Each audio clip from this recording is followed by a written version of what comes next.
Hello, this is Jordan, and this is aka WWE fan, and aka 21 Jordan fan, and you're watching WGS-TV.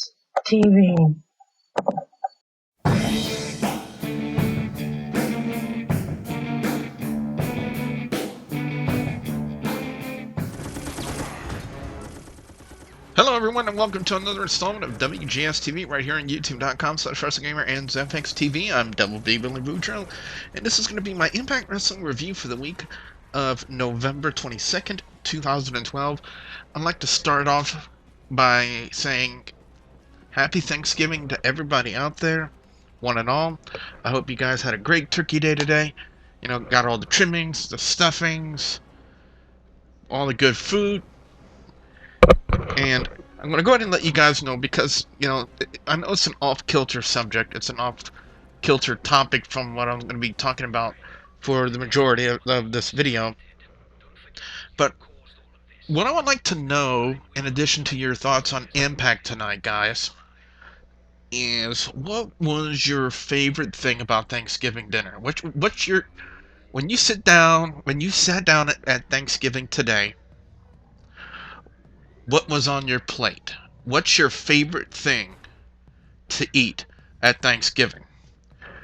And for me, my plate choices, it's three things. Rice dressing, smothered in pork and beans, with a side of potato salad. To me, you give me that, and I'm a satisfied WrestleGamer. That's all I need for a Thanksgiving dinner right there. So, you guys can tell me if you want, you know, what's your favorite, favorite thing, your favorite Thanksgiving plate. Just put in the comments section below. So, let's get on to the Impact Wrestling review. This is a very special gut check edition of Open Fight Night. Now, we finally get to see the in-ring debut of Wes Briscoe as he took on Garrett Bischoff. Now, with all the appearances we've been seeing of Wes Briscoe, it was kind of obvious that, one, they were going to put him over. Kind of makes sense. I was somewhat impressed with Wes Briscoe's in-ring style. Somewhat reminiscent of his father and his uncle, Gerald Briscoe. And again, I thought it was okay, generally okay. Kurt Angle came out to support both Garrett Bischoff and Wes Briscoe, and Wes Briscoe ends up getting a win with his version of the SOS. From what I saw, apparently Wes Briscoe's been watching Kofi Kingston quite a bit. 3.5 out of 5. I thought it was very decent, not spectacular, but I think it was okay. Now, every gut check contestant since its inception is here on this particular edition of Impact Wrestling and Open Fight Night, so they'll be able to call out people. Now, Sam Shaw comes out. We had Sam Shaw about a couple of months ago on gut check, and then he passed. He was the guy who faced Douglas Williams, and pardon me, and he calls out another gut check contestant, the first gut check winner, Alex Silva. Now, the first time we saw Alex Silva, he was a bit of a baby face, and he was over on the crowd, but now this version of Alex Silva, since we saw him, is a cocky, arrogant heel, and he did a phenomenal job pulling it off. Now, I want to say this match was about, I want to say maybe 65-70% Alex Silva solely on offense. But Sam Shaw came at the end with a very good offense and a very nice finisher. The name of his signature guillotine leg drop escapes me at the moment, but the way he performed it almost looked like it was going to be a double stomp in the midair, the Warrior's way, but then he, like halfway in the air, transitions to the guillotine leg drop, and it's just a thing of beauty to see. It's a very beautiful version of a guillotine leg drop. I'm going to give that to Sam Shaw. I'm going to go 4 out of 5 on that one. And I'm also going to give props to Alex Silva. He did his job. He's got the he's got the cockiness, he's got the arrogance, of the heel. Apparently, they probably, which leads me to kind of believe, again, excuse me, my throat's a little bit dry right now, but again, it leads me to believe that Alex Silva they're working him to be a heel over in Ohio Valley Wrestling, to maybe build him up, get him that experience necessary and needed to come back into TNA as a possible heel. Christian York, 16-year veteran, the latest winner of Gut Check, comes out and then calls out of respect Jeff Hardy. I don't know what's wrong with my throat tonight, guys. I apologize. But anywho, this matchup was really, really good. It served two purposes. For one thing, we knew Jeff Hardy was going to go over because he's the world heavyweight champion. He's got apparently now a big feud with Bobby Roode to look forward to. He's got all of that on his side. But I want to say about a good 80% of this contest, as I bust open a Coke Zero, it went to Christian York. And I believe honestly they did that to kind of make Christian York look good and look strong. Despite the fact losing effort to the World Heavyweight Champion, to me, he still looks strong. Jeff Hardy still gets the win, though, but after the match was over, Bobby Roode comes in and does the double arm spine buster to Christian York and then spears Jeff Hardy out of nowhere because now we learned from last week that Robert Roode, steals the number one contendership from James Storm, and they'll face each other at Final Resolution with the heavyweight title on the line. So we got the purposes settled. Jeff Hardy, Christian York, great match. Both guys look really strong, especially York. And then of course we got the spot for a build-up with Hardy and Roode at Final Resolution. 4 out of 5 on this one. Again, I'm very impressed. A great match with Hardy and York, and of course they chose the appropriate time to start the build that they needed with Hardy and Bobby Roode. Taylor Hendricks, the young knockouts wrestler who was misdiagnosed with cancer. Sorry, I just don't understand what's wrong with my voice. Anyway, the young female wrestler who was misdiagnosed with cancer. She's the only female winner of Gut Check so far, and she chose to call out Tara. Now, my biggest gripe about what I saw, because I didn't mind seeing Tara. I loved seeing Taylor Hendricks, and especially Taryn Terrell, the referee. But why in the bloody hell did that stupid MFer Jesse had to be there? And apparently TNA possibly is putting some stock into this gimmick, into this storyline with Tara and Jesse. So much to the point that they now have Tara and Jesse coming out in matching ring gear. I don't know if I agree with that. I agree with that. I mean, don't get me wrong. I love Tara. I love Taylor Hendricks. Jesse from Big Brother can go suck a railroad spike for all I care. I have absolutely no respect for Jesse from Big Brother. None.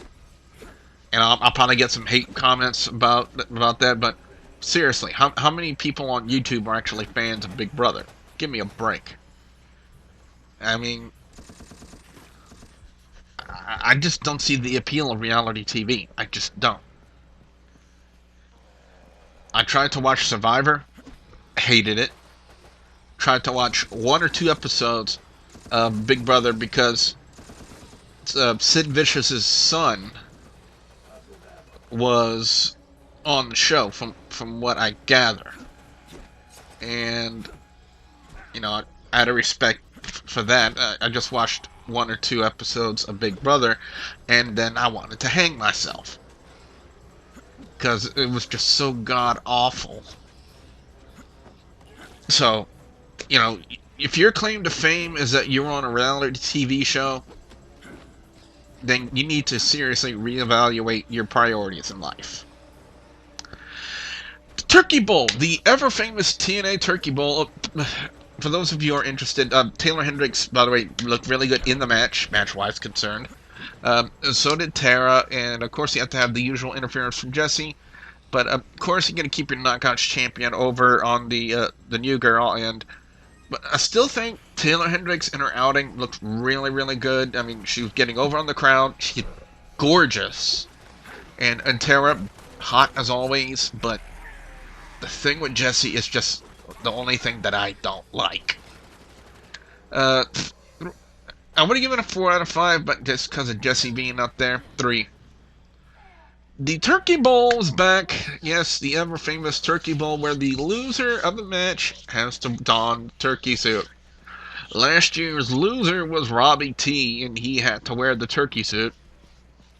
Robbie E took offense to that when Eric Young came out, and then, of course, Jesse was also making some comments about the turkey suit. So Eric Young said he was going to go out there for open fight night in the Turkey Bowl Challenge and challenge both Jesse and Robbie E. And, of course, the stipulation with open fight night, you have to answer the call of someone who calls you out on open fight night. So we get Eric Young, Jesse, and Robbie E. Of course, we try to see some interferences from Robbie T. Just doesn't pan out, and then Eric Young rolls up Jesse, gets the 1, the 2, and the 3, and lo and behold, the so-called hotshot Hollywood big star Jesse from Big Brother, woohoo, finally gets put in his place as far as I'm concerned, and he has to put on the turkey suit. So, gobble gobble, Big Brother, gobble gobble. But the main focus on this one, earlier in the night, Aces and Eights were having their own little Thanksgiving celebration. Of course, the leader got up and then threw the ever-infamous dart at the TNA roster board. And, of course, we don't ever see when it lands on. And apparently, we find out later in the night that it landed on Eric Young. Eric Young gets taken out by 2 hammer shots to the ankle and the foot. ODB is handcuffed and being forced to watch it. And next thing you know, the security runs in and Aces and Eights run off. It's always funny that they allow Aces and Eights to go out there and do their damage, and they wait until after the damage is done before they run out there and make the stop.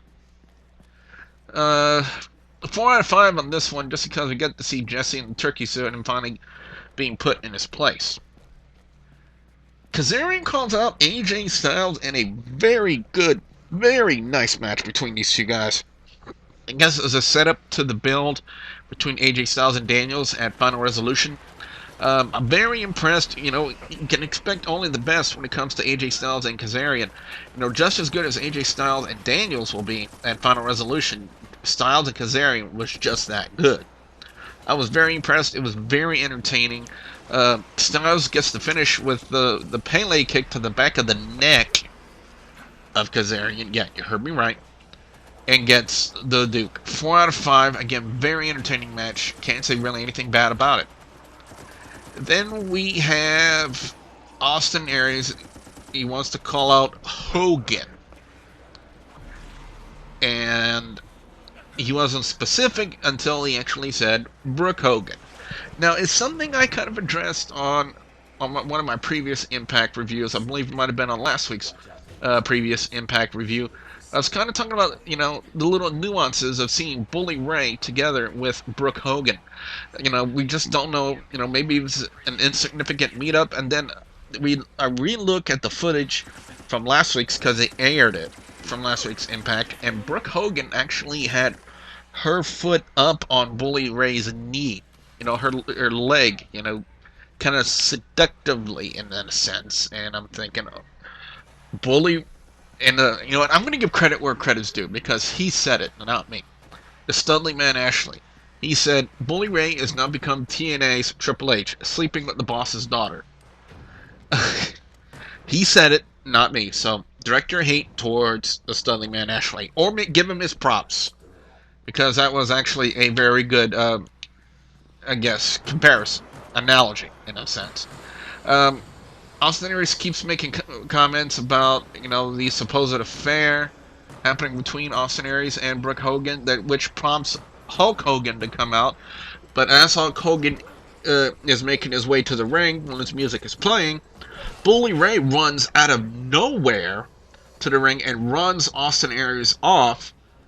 Hulk Hogan says, "If you keep this up, you're going to be a dead man." He's talking to Austin Aries. Then Bully Ray turns around and apologizes to Brooke Hogan. I'm very confused as to where they're going with this.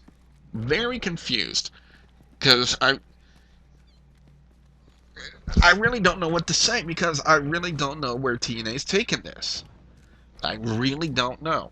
So I guess we can only see on future impacts, where they go from here with Brooke Hogan, Austin Aries, Hulk Hogan, and Bully Ray.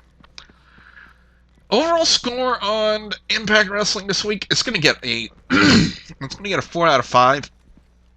Wes Briscoe defeating Garrett Bischoff, I thought it was okay. Sam Shaw and Alex Silva, again, there are reasons why these two won their gut checks, and they were shining examples in their match tonight. Jeff Hardy and Christian York. Christian York looked unbelievably strong, even though Jeff Hardy still went over, and we still had the right build, the right spot for Bobby Roode after the match with Jeff Hardy. Although it does beg to differ, will we see a response from Christian York for Bobby Roode's actions?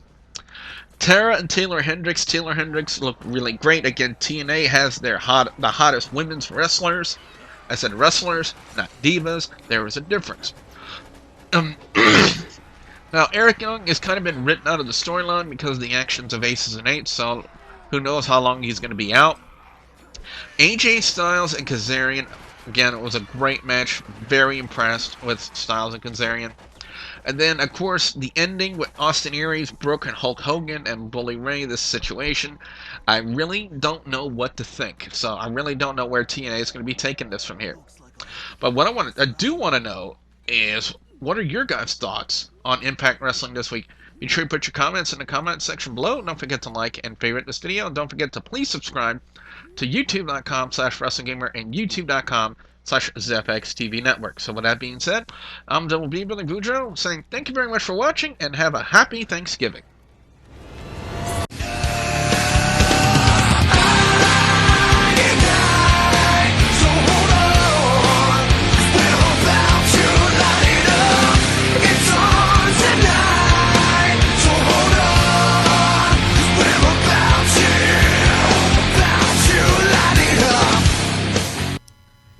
Hi, I'm Chris Master 1, and you've been watching WGS-TV on YouTube. Be sure and check out the Friday Night Renegade show every Friday from 10 to midnight Eastern, only on GCSUradio.com. And remember, keep it on rocking, folks. Oh, check out my YouTube channel as well, youtube.com/ChrisMaster1. We'll see you on the next episode of WGS-TV.